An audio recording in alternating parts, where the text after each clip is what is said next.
криптовалюта бул 21-кылымдын экономикалык двигатели болуп атат.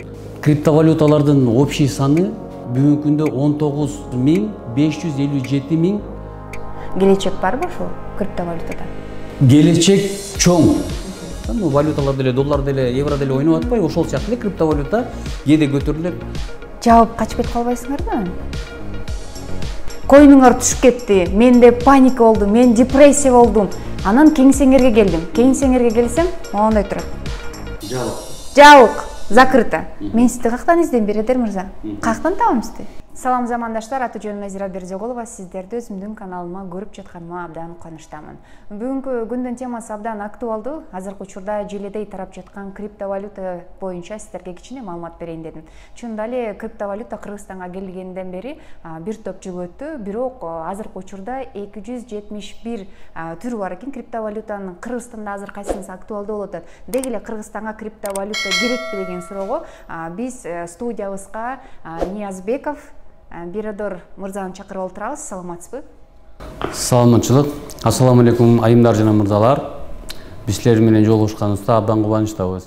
Жакшы. Алгач эле мындай суроо болсун, айтсаңыз, мынакей желедей тарап жаткан криптовалюта жөнүндө айта берсеңиз. Анткени криптовалютанын түрлөрү абдан көп болуп жатат. Күнөн күнгө өзүнүн аты криптовалюта болгону менен аттары абдан көп. Анан биздин замандаштарыбыз алдам калбаш үчүн, анткени өзүңүз билгендей, азыркы биздин абалыбыз абдан оор, бирөөгө ишенич жок. Дароо эле криптовалюта десе эле эмнеге ой келет экен? Бул сетевой компаниябы дегендей. Анан айтып берсеңиз, криптовалюта деген өзү эмне? Так, негизи эле криптовалюта бул бүгүнкү күндө время интернета, время цифр. Хотим мы не хотим, биздин жашообузга кирип келип атпайбы? Анан биздин Кыргызстаныбыз акыбалыбыз кандай болбосун, ага карабастан менин оюм боюнча Кыргызстан бул негизи эле криптовалюта чөйрөсүнө, криптовалюта сферасына киришибиз керек да. Анан кийин криптовалюта бул 21-кылымдын эң алгачкы кандай десек, экономикалык двигатели болуп атат да. Ошон үчүн менин оюм боюнча Кыргызстан биз башка мамлекеттерден артта калбастан азыр биринчи кадамдарды таштап астыга жылышыбыз керек. Демек, криптовалюта Кыргызстанга керек. Кыргызстанга керек, сөзсүз керек. Кыргызстандын рыногунда айтканда. Эми криптовалютанын абдан түрлөрү көп экен. Көбүнчө биз ошол криптовалютага баш багып бара жатканда замандаштарыбыз эмнеге маани бериш керек? Мисалы үчүн тиф коинди алып көрөлү, ошолор үчүн да алтын коинди алып көрөлү, дагы бир топ түрлөрү бар да. Кайсыл гана биз барбайлы, көбүнчө эмнесине маани беришибиз керек. Мисалы үчүн алып көрөлү, мен алтын коиндан келип коин сатып алайын дедим. Эмнесине маани беришим керек? Эмнени билиш керек биздин замандаштар? Сурооңор аябай жакшы, маанилүү. Бүгүнкү күндө криптовалюталардын общий саны CoinMarketCap деген биякта чоң бир немелерде криптоиндустриясында ушул CoinMarketCap деп ар бир адам фундаментальный бир анализ жасап криптовалюта сатып алайын дегенде ушул CoinMarketCap'ке кирип туруп ошол жактан маалыматтарды алат да. Ошол жакта бүгүнкү күндө кечээки күнгүгө 19.557 миң криптовалюта бар болчу. Ошонун ичинен немелерде биржаларда иштеген актуальный 400 криптовалюта бар да бүгүнкү күндө. Анан кийин сиздин сурооңузга жана биринчи берип кетпедиңер, бул сетевой маркетинг эмеспи, финансовый пирамида эмеспи деген жок. Network маркетинг, сетевой маркетинг бул уже 20-кылымдын жакшы бир немесе мындай прогрессивдүү бизнеси десек болмок. Бүгүнкү күндө анын эпохасы бүттү, себептен ар бир нерсенин өзүнүн пики болот, анан спаты болот. Сетевой маркетинг бүгүнкү күндө түшүп келаткан мезгили да. Анын аягында адамдар тиги финансовый пирамидага окшоп башында слитактарын чогултуп алып кетип калып атышпайбы? Айырмачылыктары бар да. Бул криптосфера, криптоиндустрия бул башка. Таптакыр башка, сетевой маркетингке дагы, немеге дагы эч кандай тиешеси жок. Финансовый пирамидага дагы. Бар кээ бир ушундай токендер дейбиз же криптовалюталар дейбиз. Алар адамдардан акчаны чогултуп туруп кайра жоголуп кетиш максатта жасалган. Буларды скам проекттер деп коет да. Мындайлар бар, мындай көрүнүштөр бар. Ошон үчүн азыр бүгүнкү күндө кайсы бир адам криптовалюта сатып алам десе, сөзсүз фундаментальный анализди билиш керек. Бул коин каяктан чыккан, кантип пайда болгон, бунун максаты эмне? Ошолорду билиш зарыл да. Анан бүгүнкү күндө бизде Кыргызстанда жаңы эле айтып, Тифкоин негизи алтын коин бул Кыргызстанда официалдуу түрдө биринчи криптовалюта. Кыргызстанда официально биринчи криптовалюта. Тифкоин болсо бул чет мамлекеттен келген коин болчу. Биздин кыргыз бир туугандарыбыз алып чыгып бүгүнкү күндө тааныштырып, адамдардын көбү Кыргызстанда криптовалютаны биткоиндан эмес, дүйнө жүзү биткоиндан биле турган болсо, бизде Кыргызстанда адамдар көбү тифкоиндан таанышты да. Азыр эми бүгүнкү күндө пайыздан ала турган болсокчу, бир 5%-ине жетпеген адам кыймыл аракетте криптовалюта сатып алган, инвестиция кылып койгон, бирок угушу мүмкүн 20%, 80%-ында бүгүнкү күндө Кыргызстандан чыккан криптовалютадан кабар деле жок болуш керек дейбиз да. Укса да бир аз мындай кулак учунан уккан да. Кыргызстанда канча адам криптовалютаны колдонот деп ойлойсуз? Айтыш өтө кыйын. Бул суроого эч ким так жооп бере албайт. Себеп дегенде именно бул криптовалютаныкы децентрализованный болгондон кийинчи башка бир нерселерден көрүш, билиш мүмкүн эмес да. Пайыз жактан да айтыш өтө кыйын. 5%-тын тегерегинде возможно бүгүн колдонуп атышат криптовалютаны. Криптовалютанын деги эле азыркы жасап жаткан кадамдары көбүнчө бир пайда алып келеби? Алдыдагы планы, алдыдагы системасы кандай болот деп ойлойсуз? Келечек барбы ушул криптовалютада? Келечек чоң. Криптоиндустрия азыркы биздин жашап аткан доорубуз бул деген век интернета, век цифр болуп атпайбы? Ошон үчүн буну биз кааласак да, каалабасак да жашообузга келет да. Бул келет, биякта келечек чоң, себептен бүт баары бүгүнкү күндө цифрага өтүп атат да. Бул биринчи момент. Экинчи момент, биз айталы дегенибиз, bundan жөнөкөй физический, жөнөкөй бир адам инвестиция кылып киреше тапкан учурлардын өтө бир колоссальный бир окуясы болду. Бул Виталик Бутерин, неменин эфирдин основатели. Элестеткиле, $8,000 инвестиция кылат дагы $5 миллиард 800 миллион бул бир жылдын ичинде чистый көргөн доходу болгон болчу. $8 тысяч, ошо 5 миллиард 700 миллион доход алып келди да. Бул эми таких случаев не часто бывает, но это факт болду. Анан кийин бул жакта криптовалюта алам деген адамдарга мындай бир два вида людей бывает десек болот да. Какие бул бирөө инвестор на долгосрок, они покупают криптовалюту, хорошую фундаментальную криптовалюту, сатып алды, анан кийин бир убакта калтырып коет, недвижимость сыяктуу да. Бунун баш өсө керек. Сиз айтаарын дегениңиз, мисалы үчүн мен коин сатып алсам, мен унутуп коюшум керек болот коин. Ал как инвестиция туруш керекпи? Жакшы суроо, буга да жооп берип кетейин, карасаңыз. Жок, сиздин сөзүңүзгө кошулат да, сиз менин түшүнгөн жок. Ошол сөзүңүзгө эле аралжы. Ооба, сөзүм аралжы, ооба. Биякта ошону айтып атпаймынбы? Сиз менин немемди оюмду до конца айтып атпай калдым. Себептен биринчи категория людей, булар инвесторлор долгосрок алып коюшат дагы, буну портфель деп коет да. Долгосрок алып коет. Экинчилер бар, хамяктар, булар трейдерлер деп коет да. Алар курсы көтөрүлгөндө сатышат, курсы түшкөндө сатып алат да. Бул валюталар деле, доллар деле, евро деле ойноп атпайбы? Ошол сыяктуу эле криптовалюта кээде көтөрүлөт, кандайдыр бир политический же болбосо природный катаклизмдер болуп кетип атат. Жана Россия Украина ортосунда болуп аткан пикири келишпестик себептерден бул криптовалютада ушундай сдвигтер болуп турат да. Восходящий тренд, нисходящий тренд деп көтөйдө түшүп көтөрүлүп турат. Ошол мезгилде алып саткан адамдар бар. Толкун сымал турбайбы? Толкун сымал да. Ошол жактан билбегендик себептен бирөө айтты криптовалюта алып кой десе, келет дагы азыр сатып ал деди, азыр сатып алды. Ал болсо пикте болчу да. Сатып алып аткан мезгилинде. Ал эми караса эртең күнү спад кетип түшө баштаганда, баасы арзандап баштаганда паникадан, билбестиктен, криптовалютадан кабар жоктук себептен ал деген акчам таза жок болуп кетелек деп буну сатып салайын деп сатат дагы, и он постоянно в проигрыше. Анан караса эртең күнү ошол сатып алган криптовалютасы мисайын алтын коин деп койду, кайра көтөрүлө баштады. кымбат кайра сатып алат дагы, кайра спад башталганда кайра сатат да. Ошон үчүн биякта анан жанакы айтып кеткен инвесторлор долгосрок алып коелу деп атпайбызбы? Долгосрок алып алгандагы фундаментальный криптовалюталардын бирөөсү бул биткоин менен эфириум бар да. Себеп дегенде биткоин вообще он децентрализованный. Жана сиздин биринчи сурооңузга айтайын деп бир аз толкундандыкпы, унутуп кеттик да. Негизи бул криптовалютанын негизги максатычы бул децентрализация да.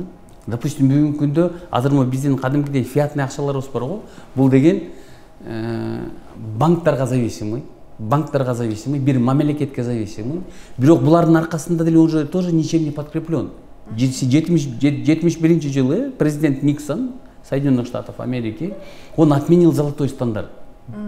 Никакая валюта, евро болсун, доллар болсун, биздин кыргызский сом болсун, он ничем не подкреплен. Биякта государственный авторитети бар да. Жок, ничем не подкреплен болгондо эл эмнеге ишениш керек анда?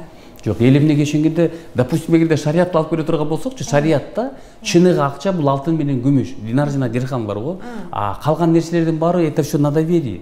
Это все на доверие. Допустим, Кыргызстан мамлекети сомду чыгардыбы, аркасында биз гарант болуп турабыз деп атабы, ошон үчүн бүгүнкү күндө сом функционировать этип, сом иштеп атат да. Анда криптовалюта на доверие болуш керекпи? Криптовалютада биринчи очередь на доверие. Биткоин башталгандачы, мына биткоин башталганын карасаңыз, биз анда Европада жашайт элек. 2010-жыл, биткоин 2009-жыл чыкканда, 2008-2009-тун башы, ошол мезгилде чыкканда, бир жыл болуптур, 2010-жылы Германиядан бизге бирөө 10 евродан биткоин предлагать эткен да. 10 евродан. Сиздер алган жоксуздар? Ал мезгилде биткоиндин баасы 1 долларга жете элек болчу. Бизге кымбатыраак сатайлы дептир. Ал мезгилде, допустим, Германиядачы студенттер прогугли деген выраженияны ошондой эле колдончу да. Допустим, в Гугле посмотри деп атпайсызбы? Гуглдан карап көрсөң деп атабыз го. 2010-жылдары студенттердин арасында ушундай сөз бар болчу да. Силер прогугли дегенчи. Ошол мезгилде Кыргызстанда интернет өтө слабый болчу. А тиякта болсо интернет менен көбүрөөк колдонушчу. Анан мен ойлодук да, мен Кыргызстанга баары бир кете турган болгондон кийин, Кыргызстанга барсак бунун биткоинин каяктан тапмак эле, мынын бул деген цифра эле болуп атса, он же неосязаемый же актив получается, он неосязаемый. Его не пощупаешь, не потрогаешь, не съешь дегендейчи. Бул деген это цифры у тебя на счету. Капчыгыңда, кошелегиңда бул жөн эле бир цифралар. Албай койгонбуз. Андан бир убакыт өттү, немеле криптовалюта менен эч кандай тиешем жок, эч кандай не соприкасался дегендей. Анан бир компания келип бизди чакырып калды, как раз криптовалюталар менен иштейт. Келгиле иштейли деп ошондо келсек, ал айтты, бүгүн криптовалюта 45 миң долларга жетти дегенде, вот тогда я пожалел, говорю, ничего себе, ошондо биз наоборот акчадан кичине бир жок дегенде 1000 биткоин алып кое турган болсок, бүгүнкү күндө менден бай киши Кыргызстанда жок болмок турбайбы деген. Демек, сиздин сөзүңүздөн бир нерсени байкадым. Криптовалютага өзүңүздүн бир инвестиция кылып койсоңуз жаман эмес деген ойду түшүндүм ошондо. Жаман эмес, кылыш керек, жакшы болот. Жакшы болот. Бирок сиз жогоруда айтпадыңызбы? Толкун болот, Назира дедиңиз. Ал көтөрүлөт, ал түшөт. Ал абарайды ким кылат? Ким көтөрөт, ким түшүрөт? Потому что она ни к чему не прикреплена, да. Ким абарай кылат? Мага ошого жооп бериңизчи. Ошол суроого мындай жооп да. Бул криптоиндустрияда киты деп коет. Это институционалы, которые имеют огромный капитал. Жок, үстүндө турган эмес. Вот смотрите. Кит деген бул акчасы көп адамдар, которые скупают оптом и сливают оптом. Түшүндүңүзбү? Көптөн алып алат, көп сатат. Мисалы үчүн, Кытайда биткоиндин майнинги токтолду деп мыйзам чыккан мезгилде көп майнерлер, биткоинди майнинг эткен майнерлердин баары Казакстанга, Америкага көчүштү да. Ошол волнанын негизинде биякта слухи деп коет да. Ошондой болуп, средства массовой информациялардын арасында акча төлөнүп, маалымат таркайт дагы, блогерлердин баары болду, Казакстанда кетти, ушундай паника болуп атат, сатыш керек деп атат, киттер бияктан влиять этет да. Ошону адамдардын баары на панике 1 биткоин, 2 биткоин алып алган адамдар бар го, ошолордун баары сатып баштайт да. Сатып баштап туруп элдердин баары сатканда баасы түштү да. Ошол мезгилде киттер сатып ала берет да. Ошолор сатып ала берет. Бул мындай кандай деп айтсам, мындай кагазга да ороп айта албайт, бул мындай аферист деген атка оңбойбузбу анан экөөбүз? Мен азыр сиз ошону түшүндүм да. Сиз экөөбүз бай адамбыз. Экөөбүз тифтерди, алтын коюндарды сатып алдык. Көп бизде аябай, бай кишибиз. Анан погода кыш үчүн арзандатабыз же эметебиз, кымбатыраак коебуз. Арзаныраак же кымбатыраак кылып туруп элден сатып алабыз өзгө, анан кайра эле толкунду жаратабыз. Демек өзүбүз толкун жаратабыз бул жерде. Жок. Биякта эгерде биздин Кыргызстанда жашаган мага алтын коюндукун айтып бериңизчи, мен башым ооруп кетти азыр. Алтын коюндуку? Алтын коюндун абырайын ким кылат? Ким толкунду жаратат? Биякта кадимкидеги эле соодадай спрос предложениядан. Эгер адамдардын баары көп сатып ала баштаса, сиздин, допустим, экөөбүздүн передачабызды уккан адамдардын баары алтын коюн жакшы экен деп алтын коюн сатып ала турган болсо, спрос алып кетти. Көп адам алдыбы, бунун баасы өстү. Элдердин баары мага акча керек эле деп кайра сата баштаса, бунун баасы түштү. Спрос и предложение порождают цену алтын коюна. Ошондой эле. Эми карап туруңуз, бүгүнкү күндө азыр управление криптовалютанын алтын коюндун көп количествосы бизде болгондук себептен бүгүнкү күндө азыр бааны биз регулировать этсек болот да, мүмкүн. Азыр алтын коюн баасы канча? Бир штук алтын коюн канча турат? $1. Бир алтын коюн $1. Ооба, 25 центтен башталган ноябрь айында 1.30га максимально көтөрүлдү. Азыр болсо кайра түштү, $1 торговаться этип атат. Бул көтөрүлүшү мүмкүнбү? Көтөрүлүшү толук ыктымал, себеп дегенде ушул айдын аягында, кийинки айдын башында бир аз технический маселелер чечилет. Эгерде ошол технический маселелер чечиле турган болсо, биз Coin Galaxy деген биржанын ичине кирип атабыз. Биржага кирип атабыз. Ошол биржанын ичине киргенде биякта спрос предложение менен уже бияктан алтын коюндун башында турган адамдар эч кандай влияние бере албайт, себеп дегенде биякта спрос предложенияны в реальном режиме времени биржада торг башталат. Ошол мезгилде биржага киргенден баштап биякка эч ким влияние бере албай калат. Влияние бияктан кандай берилиши мүмкүн? Бияктан маалымат катары эле. Алтын коюн мындай болуп атат, өсүп атат, алгыла деген маалыматтар менен информационный эле эме болот. Эми Бередер мырза мындай болуп атат да азырчы. Жабып качып кетип калбайсыңарбы? Жок, мүмкүн эмес. Мен сизге бул жака урушкан үчүн келген жокмун да. Балким сиз мен кайсы бир жерлерден түшүнбөй жатасыз. Мен замандаштарга ушул криптовалюта эмне экенин айтып бергим келет. Анткени кээ бирлер жалгыз оюн сатат, кээ бирлер акча алат, кээ бирлер кредит алып, мына криптовалютаңар алат дагы, анан уразбитова карта жана алтын балык кармагандай болуп, сынып калган немеге отуруп калат, тазике да, мындайча айтканда. Ошондо ыйлаган адамдарды көргөн үчүн мен ошондой суроо жаралды. Мисалы үчүн мына келдим алтын коюнуңарга. 1000 штук алтын коюн алдым. Коюнуңар түшүп кетти. Менде паника болду, мен депрессия болдум. Анан кеңсеңерге келдим. Кеңсеңерге келсем, моундай турат. Жабык, закрыто. Мен сизди каяктан издейм, Бередер мырза? Каяктан табам сизди? Жок, бияктан менин издештин кереги жок. Себеп дегенде мен азыркы отурбайсызбы? Бияктан мен жөнөкөй эле брокермин. Бияктын основательдери бар. Бүгүнкү күндө основатели Талант менен Султан деген мырза, булар алтын коюнду запускать этти. Биякта бизнес чөйрөсүндө тажрыйба жок болгондук себептен алтын коюндун управлениясына бир аз креативный, таланттуу бир бизнес чөйрөсүндө аралашып жүргөн адам зарыл керек болду да. Ошондо Бренд Хаус курулуш компаниясынын генеральный директору, жетекчиси, основатели Нурлан мырзаны чакырып келип, бүгүнкү күндө алтын коюнду Нурлан мырза башкарып, Нурлан мырза жүргүзүп атат десек болот да.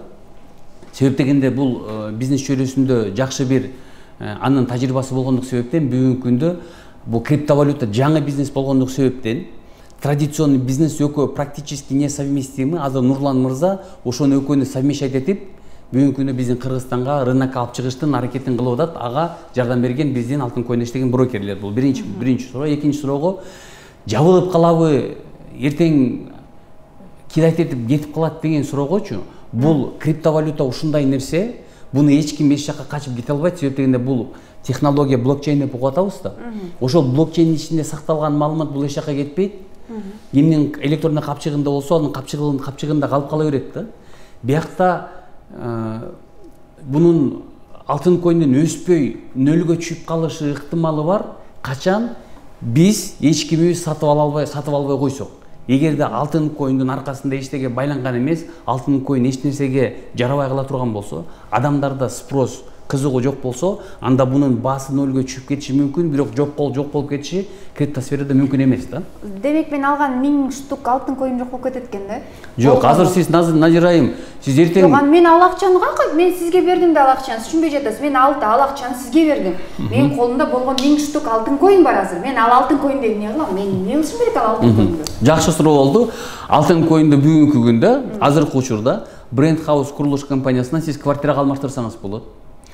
Түштүктө жашай турган болсок, түштүктөн силер алтын коюнго көмүр алсаңыздар болот кышкыга. Кыргызстандан Бишкектин ичинде курулуш иштери жүрүп аткан болсо, ошол жактан кум алсаңар болот да. Бүгүнкү күндө, вот на сегодняшний день можно это реально осуществимо. Нурлан мырза келгенден кийин ошондой болгон бизнестерди байлап атат да. Андан тышкары немеде Тоң районунда, Ысык көлдө жана мраморный песок деп коет, мраморный пыль деп коет. Ошондон мраморлар чыгат, ошол мраморлар чыгат, ошолорду алса болот. Адамдар мраморду, кафелдер чыгат, ошолорду биздин алтын коюнго бүгүнкү күндө ошого реально можно обменять. То есть сегодня это работает, бар. Вы говорите обменять. Макул. Бирок мен ошол плюсу эмнеде? Мисалы үчүн менде 1000 штук алтын коюн алып барып бер. Мен ошол акчага эле үй квартира сатып алсам болот да. Барып ошол эле жана сиз айтып аткан мраморду сатып алсам болот. Эмне ошол алтын коюнду алсам кандайдыр бир жеңилдетүүлөр барбы? Мен түшүнбөй жатам. Мне нежели купить за деньги, чем же алтын коюнга. Плюсы минусы айтып бериңизчи мага. Плюсы минусы. Жанакы сиз айтып аткан суроого, допустим, буну азыр биздин компания жаңы болгондук себептен некоторые моменты прорабатываются.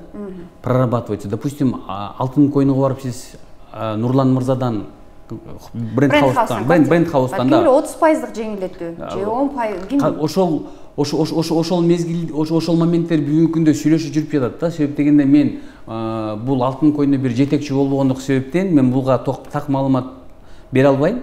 Бияка жетекчиси же основатели, негиздөөчүлөрү жооп берсе жакшыраак болот го дейм да. Бирок негизи бүгүнкү күндө алтын коюн прогрессировать этип өсүшкө кыймыл аракет кылып атабыз. Менин өзүмдүн жеке көз карашымдан карасаңар, алтын коюн Кыргызстанда кандай болуш керек? Кыргызстан алтын коюнда менин көз карашым боюнча, допустим, мен азыр заправкага келип токтодум да. Заправкага келип токтогондо мен кошелегимди ачсам, фиат акчам жок, кагаз акчам жок. Мен барып алтын коюнду, карточкамды бердим дагы, алтын коюнду, чтобы в любой заправке по Кыргызстану я мог заправиться за алтын коюн. Один момент, допустим, азыр эле Народный Фрунзе магазиндерге кирип атпайсызбы, биз карточкаңыз менен төлөйбүз же фиат акча менен төлөп атпайсызбы? Ошонун ордуна сиз алтын коюн төлөп койсоңуз болот. Бул средства обменага ошол деңгээлге удобство турбайбы? Удобство. 21-кылымдыкы да, допустим, азыр карасаңар, бияка кыстырма өтө сонун болду да. Кытай цифровой юань чыгарды, 1 жылдын ичинде иштетишти, көрүштү, пилотный проекттерди запускать этти. Мо зимний олимпиада болду го. Зимний олимпиада болгондон кийин коноктор келип немеге аэропортко түшкөндөн баштапчы. Аэропортко түшкөндөн кийин баштап алардын өздөрүнүн долларларын, евроларын эч нерсеге алмаштырган жок. Алар деген цифровой юаньга алмаштырды. Бүт жакка барса, телефон менен эле, QR код менен эле төлөп жүрдү да. Жанакы пластиковый карталар деле пайда болду го. Азыр просто мы плаваем очень низко. Анан баягы көз жетпегендик себептен, маалымат аздык болгондук себептенчи, бүгүнкү күндө жанакы сиздикиндей суроолор чыгып атат да, качып кетсем эмне кылабыз дегенчи. Правильно, нужный вопрос. Анан кийин, например, алтын коюнду негиздөөчүлөрүнө азыр жаңы директор келди деп атабыз. Ошолорго да бир аз мүмкүнчүлүк бериш керек да. Кандай мүмкүнчүлүк бериш керек? Бияка ишенүү көрсөтүш керек да. Себеп дегенде биз кааласак да, каалабасак дагы алтын коюн эртең бар болуп калабы, жок болуп кеткен күнү деле башка чет өлкөнүн криптовалюталары келет да. Ошон үчүн азыр менин көз карашым, алтын коюн средство обмена болуп, он должен везде работать. Эмнеге алтын коюн? Эмнеге күмүш коюн эмес? Эмнеге бриллиант коюн эмес? Почему в основе алтын коюн? Себеп дегенде алтын, он такой один из тяжело ископаемых металлов, он имеет цену. Мурунку жана айтып кеттик го, 71-жылга чейин ар бир доллар он был подкреплен золотым стандартом. Алтын менен подкрепленный болчу да. О 71-жылдан бери он ничем не подкрепленный деп айттык го. Эми бүгүн карасаңар, алтын дегендин аты өзү звучит хорошо, бул бир. Анан кийин аналог фиатным деньгам это золото. Бүгүнкү күн жанакы бир жума, эки жуманын ичинде көрдүк. крипто индустрияда эле катуу спат эмес, фондовый рыноктун баарында акциялардын баары түштү. Facebook'туку 5%ке түштү, Google'дуку 4,5%ке түштү. Ошентип аябай эле немелер болду да. И это нормальное явление. Бывает, жанакы союз таркаган малда деле биз баарыбыз көрдүк го, туурабы? Элдер бир мүшөк акчалары менен инфляция жүрүп кетти, калып калды. Бүгүнкү күндө караңыз, Соединенные Штаты Америки, допустим, за период пандемии они напечатали столько денег, в 2 раза больше денег за всю историю существования доллара. Елестетиңиз? 2 раза. Азыр болсо инфляция в Америке 7,5 до 10% туудат. А реально алганда бул 45-50% показателин көрсөтөт. Допустим, бензинге, ичип жеген тамак аштарга караганда ошол немени көрсөтөт да. А биткоин болсо как раз таки криптовалютанын атасы, бүт альткоиндордун баары бул биткоиндин аркасынан ичит да. Биткоин көтөрүлсө көтөрүлөт, түшсө да. Бул экономический показатель болуп калды бүгүнкү күндөчү. А биткоин сегодня называют золотым стандартом. Мы хотим или не хотим. Эртеңки күнү заман келиши мүмкүн, бүгүнкү күндө элдин баары долларга байлап атса, эртеңки күнү бүт баары байлап калат биткоинга. Себеп дегенде карасаңар, бүгүн бир суткада 200-ге жакын биткоин майнинг сетип атса, жыл сайын бунун процесс майнинга кыскарып келет деп, себеп дегенде эмиссиясы 21 миллион эле болуп чыкпады беле. Бул 2034-жылга барып, 10 жыл, 12 жыл калды, 34-жылга карап, ар бир биткоиндун баасы эксперттердин эсеби боюнча бир биткоин 1 миллиард 700 миллионов долларов будет стоить. Елестетиңиз? Бул бир биткоиндин баасы. Анан кийин эми нужно, я так думаю, что нужно шагать ногу со временем. Да, допустим, почему постоянно должны у Казахстана брать учиться? Себептен любой компания, фирма келгенде, Казахстанның рыногу чоң болгондук себептен Казахстан келет, анан Кыргызстан кирип отпойбу? Почему люди, допустим, не должны учиться у нас? Почему должны все время учиться у кого-то? Почему? Неужели не у нас не может быть таких брокеров, допустим, трейдеров, которые могут других людей обучать криптовалюте? Мындай, Бередер мырза, ушундай кол сүйлөп атасыз, ишенбей кетип атам да. Мен ошол эфирдин алкагында алтын коин кыргыздын коин экен дегендей пикир жаратып атасыз. Бул чынында эле биздин коинубузбу? Биздин Кыргыздын коинубу? Бул Кыргызстандын коину. Алгачкы коин биздики. Алгачкы коин. Это наша собственность. Да, это наша собственность. Бул коинди Казакстан сатып алса болот, чет мамлекет сатып алса болот. Ал үчүн эмне алышыбыз керек? Ал үчүн эмне кылабыз? Бүгүнкү күндө неме Султан мырза Казакстанда барып, Алматыда барып офис ачты, ошол жакта бүгүнкү күндө жумуш жүрүп атат. Офисиңиздер Алматыда? Бир офис Алматыда дагы ачылды, бир офис Москва шаарында бар. Бүгүн эртең брокерлер кетип атат Санкт-Петербургка, анан кийин Москвага да барып, жана офистерди жандантып иштеген кетип атат да. Анан биз биржага киргенден кийин биздин смартфонубуз аркылычы, андан тышкары бүгүнкү күндө Кыргызстанда ушул эле офистен, Евразиядан алынган, Кореядан, Америкадан, Германиядан алган көп биздин держательдер бар. Ошол чет мамлекеттен биздин Кыргыздын коин экен депчи. Алтын коин 100% Кыргыздын алтын коину. Буга биз азыр запатентовали, интеллектуальный собственность кылып алдык. То есть никто его украсть не может, потому что бул алтын деген сөз тюркоязычный народдор колдонгондук себептен эртең Азербайжанбы же болсо Турциябы башка бир мамлекет чыгарып алса, биздин алтын коин деп алтындын аты менен чыгарыш мүмкүн эмес, себеп дегенде это уже запатентовано. Анан жана сиздин айткан сөзүңүзгө мен кооз сүйлөп эч кимди ишендиргим келген жок. Бул 21-кылымдын бизнеси болуп аткандан кийин эгерде өзүбүздүн материальный бир положениябызды өзгөртөбүз, 21-кылым заманбап жашоо сүрөбүз дей турган болсок, бул адамдар келиш керек да. Мен жок, мен ал сөздөн корккон жокмун. Мен бир сөздөн коркуп атам. Сиздин эфириңиз чыккандан кийин айтышы мүмкүн да, ай Назира, бул деген афиора, ай сакалың өртөнүп кетсин, эмне элди алдап атасыңар деген пикирлерден коркуп атам. Мен ошон үчүн сизден данный маалымат алгым келет. Көбүнчө сиз айтып жатасыз, аба ырайымын адамдар кылат. Үстүнө турган киттер кылат атасыз. Ал ошол адамдарды ишендириш үчүн кандай кадамдар жасап жатасыз? Сиздерге ишенүүгө болобу, болбойбу? Карагыла, жанакы пластиковый карталарды мисал кылайын да. Пластиковый карталар чыккан мезгилде биякта виза карт в основном мындай сунуш кылды да. силердин биз карточкабызды колдонгула силерге удобный болот, кошелегиңер калып жүрбөйсүңөр, чет мамлекетке чыкканда жанакынча акчаңарды салып жүрбөйсүңөр, дебетовый кредитный карталарыңар болсо келесиңер, бул силерге удобный болот деди да. Ошондо көп мамлекет, көбүнчө адамдардын баары буга каршы чыкты да. Менин акчам неме жаздыгымдын астында жата берсин, мага ошол жетишиктүүрөөк, неме ишенимдүүрөөк болот, силердин картаңарга салып койгондон көрө депчи. Мен тынчуктайм деп элечи. Бирок эми биздин жашообузга келди го.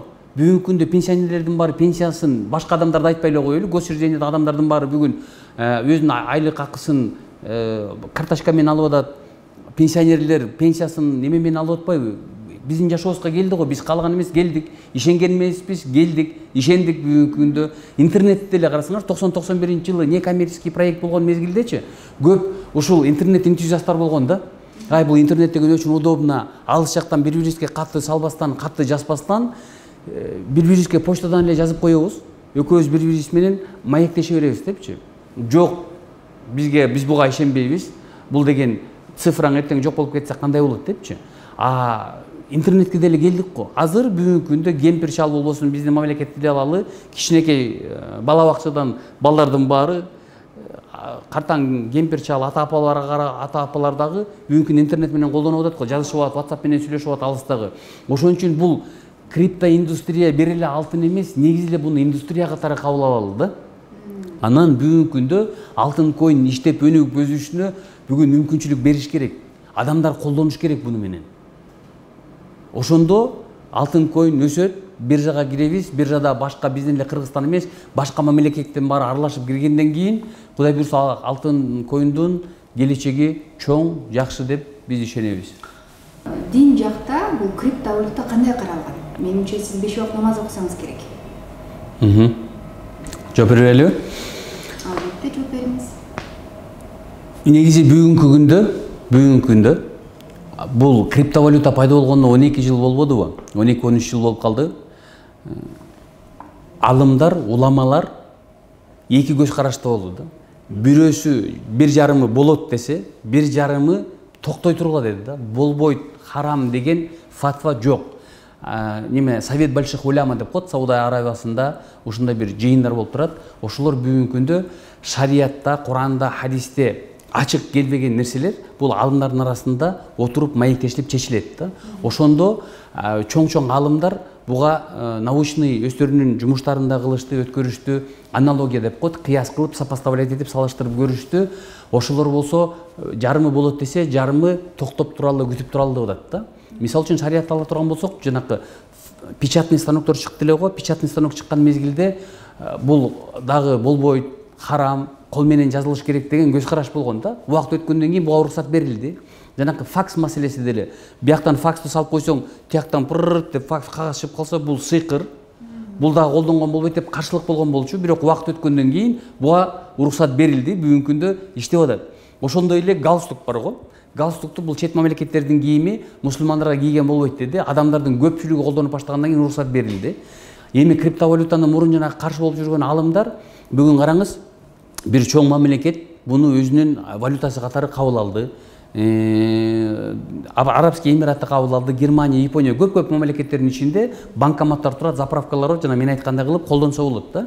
Значит, көп адамдар буну пайдаланып колдонуп кетсе, шариятта уруксат бар. Биздин Кыргызстанда, жакынкы мамлекеттерде мен билишимче бир конкретный фатва жок да. Бул жаңы көрүнүш болгондук себептен ошондой көз караш. Мен деле бул системага көнүш керек, адамдар кандай кабыл алат, канча адам буну пайдаланат, канча адам колдонот, ошого жараша алымдардан дагы фатвасы болот дейм да. Мен деле өзүм бул келгенде көп изилдедик, көп окудук, карадык, болобу, болбойбу деп көпкө жүрдүк да. Бүгүнкү күндө алымдар жооп бербегенден кийин бүгүнкү күндө шарият боюнча менин көз карашым, эгер лично мен өзүм жеке адам катары мен алып, колдонуп, пайдалансам болот. Самый главный бул индустрияны окуш керек, үйрөнүш керек. Себептегисе сабатсыз боло турган болсок проблемный. Анан дагы бир кыскача бир кыстырма кылып кетейинби? Негизи эле менин көз карашым, Кыргызстандын бүгүнкү күндө эки сектордон турат го. Бирөө производство болуш керек, бирөөсү болсо услуги, сервис. Ошол бүгүнкү күндө бизде Кыргызстанда эми кичинекей мамлекет болуп, өнүгүп өскөнгө, бирдемелерди чыгарып өнүктүргөнгө мүмкүнчүлүк жок болуп атпайбы? Ошон үчүн бүгүнкү күндө биздин көбүнчө жаштар эгерде бул крипто индустрияга келе турган болсо, ушул жактан жакшыраак маалымат ала турган болсо, биржаларда торгторду үйрөнө турган болсо, грамотно инвестицияны кылганды үйрөнө турган болсо, составление своего портфеля, если будет грамотный, то приток инвестиций из-за границы будет колоссальным. Надо будет научиться. Мы будем привлекать из развитых стран деньги, если мы будем правильно работать, если правильно будем обучены. Анан кийин 2-5 кыла коом деп эле бир нерсени үйрөнүп алып эле чала үйрөнүп кылып алып эле анан бунун болбойт экен, анан бул жарабайт экен. Биздин көбүнчө адамдардын баары бузук телефон менен сүйлөшөт да. Сабатсыздыктын белгиси. Сабатсыздыктын белгисинен. Да, вот смотрите, азыр бул жакта ар кайсы японский сечи деп коет, ушул немелерди көрсөтпөй, буларды окуш керек. Технический анализ деген бар, фундаментальный анализ деген бар. Ушулардын баарын адам үйрөнүп, неметкен болсо, анда проблема жок болот. Жакшы. Деле Дормурза, мындай да. Маектин алкагында мен бир нерсе сүйүндүрдүм. Алтын коин кыргыздын коину экен. Мен ошол нерсе сүйүндүрдүм. Экинчи маселе мени мындай кандай десем, дагы бүдөмүк суроо коюп калтырган бир айткан сөзүңүз болду. Бул жабылып калышса дагы, мисалы үчүн биз жооп бербейбиз. Бул жабылбайт. Болгону мындай спрос болуш керек. Ал спросту сиздер өзүңүздөр жаратат экенсиздер. Канчалык сиздер толук маалымат, канчалык сиздер эл менен тыгыз болсоңуздар, алтын коин боло, башка коин боло, бул тегиз мындай тармактуу болуп жайылат да. Биз ушул алтын коин биздин Кыргызстандын коини экен деген толук маалымат берсеңиздер, менимче биздин баардык жети область болот, жакынкы Казакстан жана башка жактагы замандаштарыбыз алтын коин колдонуп калат деген ойдомун. Урматтуу замандаштар, сиздерден көп каттар келди. Назира айым, үй бүлө менен ажырашып атамын, сетевой компанияга алдандым, коин сатып алдым, акыбалым оор дегендерден улам, атайын мен сиздерге бүгүн криптовалюта боюнча маалымат бере алдым. Менин максатым криптовалюта канчалык деңгээлде кыргызстандыктарга керек, канчалык деңгээлде биз бул криптовалюта боюнча билишибиз керек. Ар эфиримде сиздерге кичине да болсо дагы акырындан үзүп олтуруп криптовалюта эмне экенин ачык айтып бергим келет. Криптовалюта аласызбы, албайсызбы? Эң негизгиси сиз ошол криптовалюта боюнча бир аз да болсо түшүнүк болуш керек. Анткени 21-кылымда жашайбыз, ар бирибизде ошол түшүнүк болсо биз эч качан алданбайбыз. Алтындарым, алданбаңыздар демекчимин. Жогоруда бизде Бирадор мырза айтмакчы, азыркы учурда ушул алтын коиндин офиси Алматыда ачылган экен. Бордоштор менен дагы алакалар түзүлүп жатат дей. Чындыкпы, төгүн экенби? Кудай буйрса команда менен сөз түрдө барып, ал туурасында дагы сиздерге материал жасап келемин. Ал эми азыркы учурдан пайдаланып сизге рахматымды айтамын. Балким кандайдыр бир суроолор менен сизди бир мындай капа же кылышы мүмкүн, бирок сиз бир нерсени түшүнүшүңүз керек. Мен элдин кызымын, элдеги болгон суроо талаптарды мен сизге бере алдым деп ойлоймун. Капачылык жок. Чоң рахмат сизге жана сиздин командаңызга. Анан акыркы айта турган сөз, кайсы бир адам бүгүнкү күндө криптовалюта алам дей турган болсо, бул жакшыраак маалымат алыш керек жана технический, фундаментальный анализдерди билиш керек. Жакшы маалымат алгандан соң алыш керек да. Анан кийин криптовалюта алып атканда акыркы акчаны салбастан, үй бүлөлүк бюджет тап келип салбастан, человек должен инвестировать столько денег, сколько готовы потерять. Сколько готовы потерять. Потому что инвестиция, он может завтра пойти вверх, он завтра может пойти вниз. Ошон үчүн ар бир адам криптовалюта алардан астында, же любой бир акциянын астында обязательно бунун жакшылап изилдеп туруп, анан кийин кайсыл акчасын жоготуп койгонго даяр. Жүрөгү ооруп анан кийин паника болуп, жана сиз айткандай күйөөм менен ажырашып атам, тигиндей мындай деген проблема болмос үчүн жакшыраак толук маалымат алып туруп, анан кийин криптовалютага инвестиция кылсак. Силерге чоң рахмат. Дагы көрүшкөнчө сак саламатта калыңыздар. Рахмат замандаштар, айта кетчү бир жакшы нерсе бар. 10-чу кабаттан кулаган жакшыбы же 1-2 кабаттан кулаган жакшыбы? Жогорудагы Бирадор мырза айтмакчы, алгач ушул акчаңызга алтын коин болобу, тиф коин болобу, кайсыл гана коинди сатып албаңыз, алгач аздан баштаңыз. Ар арышыңыз бара-бара бийиктей берет. Барыңыздарга ийгилик каалаймын. Аты жөнүм Назира Бердиголова. Көрүшкөнчө.